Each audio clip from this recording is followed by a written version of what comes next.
Hey guys, good morning. Happy Friday. It's Daryl here. It's 4 a.m. bright and early here in Connecticut on the East Coast. So I was kind of curious about how this year has affected us. And one of the things I thought about was gun sales.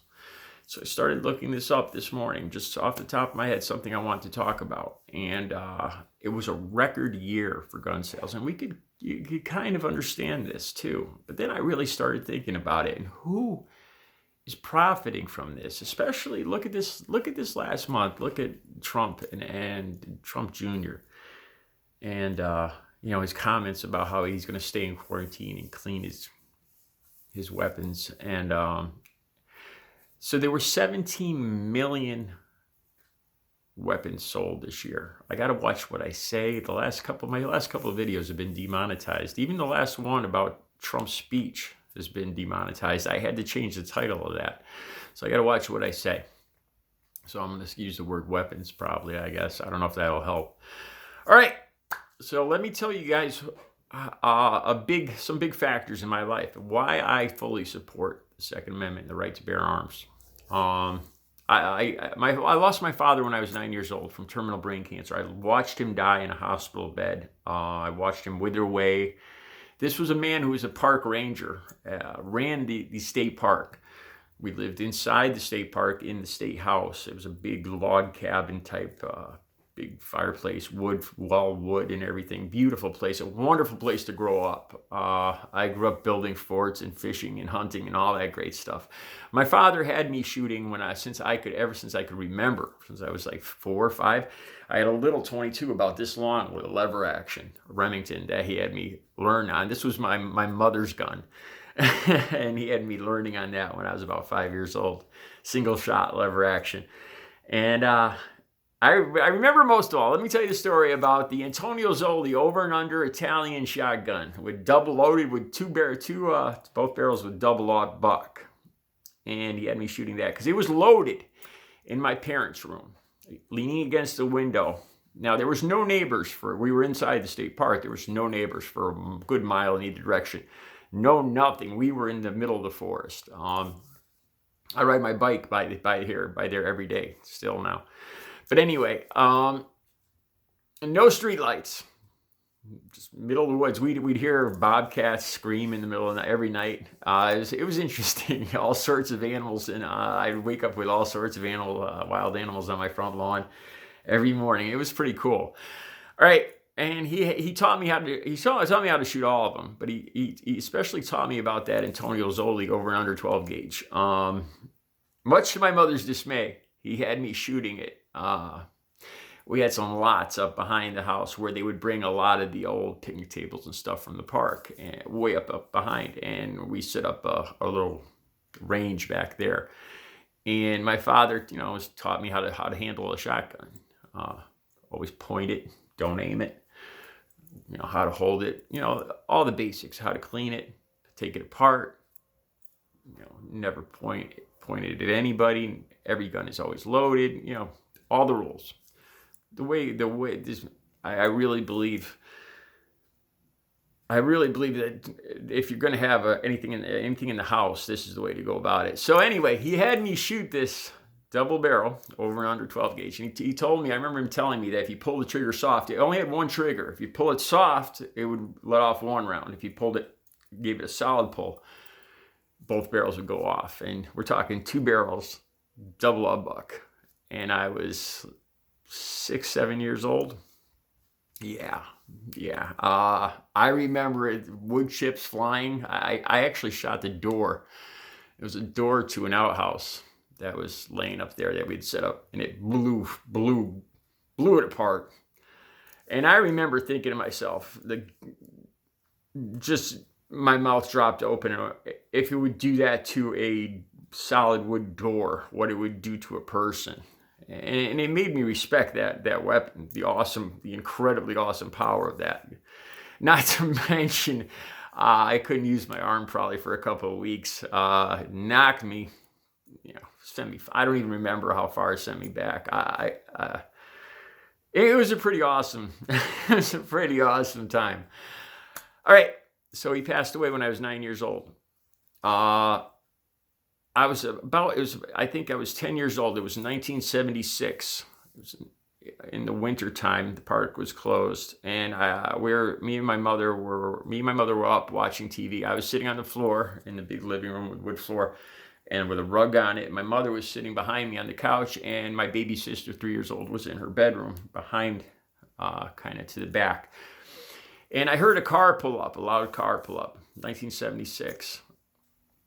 I don't know what kind of car it was, probably a Chevelle or something. And I heard a lot of loud voices. I think we were watching the Carol Burnett Show or Love Boat.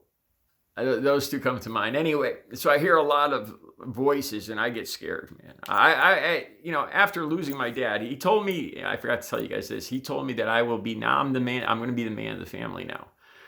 And it was my job to watch over my mother and my sister. And this is something I take very seriously even to this day. My little sister kind of abused this in high school, kind of pushing it because people knew that she had a big brother. But, I took this very seriously. So the car pulls up. I hear voices outside yelling. Sounds like a lot of voices. I turn around. I could see my mother frozen on the couch. And it was up to me at that moment. And it sounded like they were coming down the sidewalk towards the door. A lot of people yelling. I don't know if they were intoxicated. I was only 10 years old, so I didn't know what that, I didn't know. I remember I got up.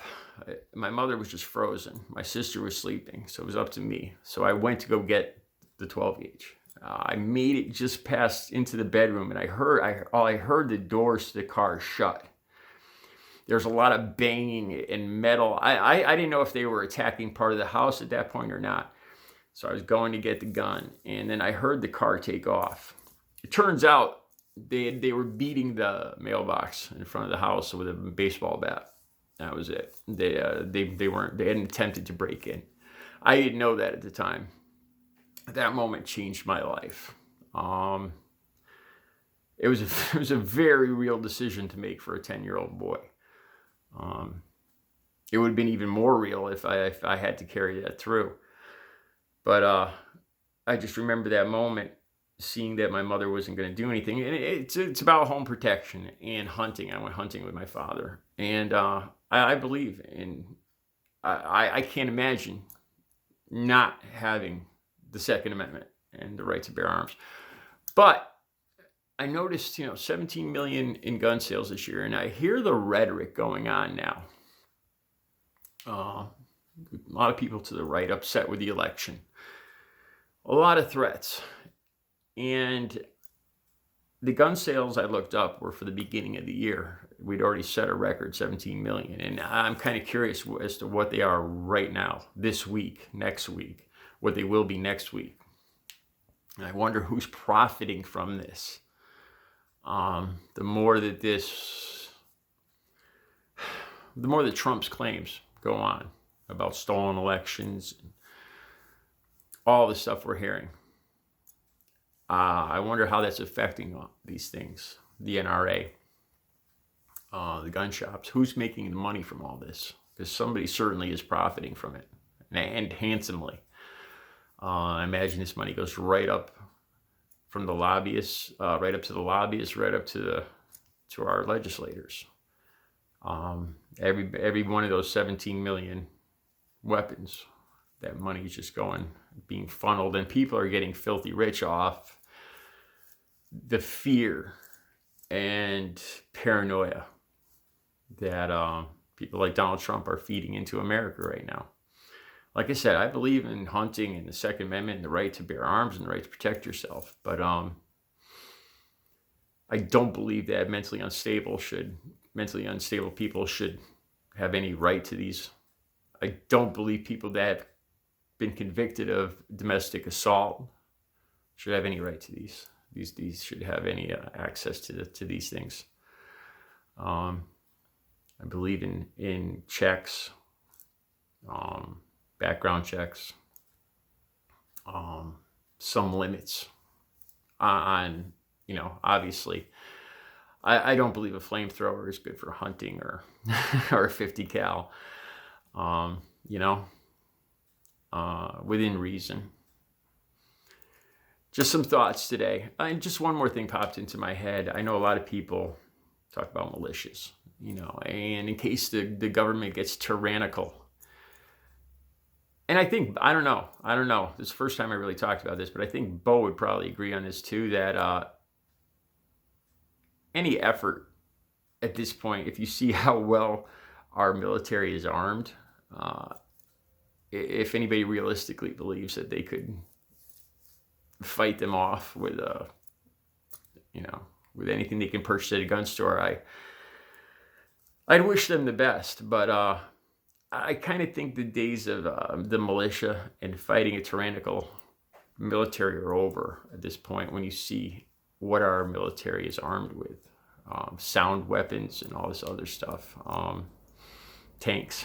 I kind of think the days of the militia have passed us. I know a lot of people like to dress up and go to these Capitol steps and parade around in their camo gear and all that. I'm not going to disparage them, but let's just say I don't have very much respect for that, really. Just some thoughts today. I'll be back later. I want to talk about the American flag. You guys have a good Friday.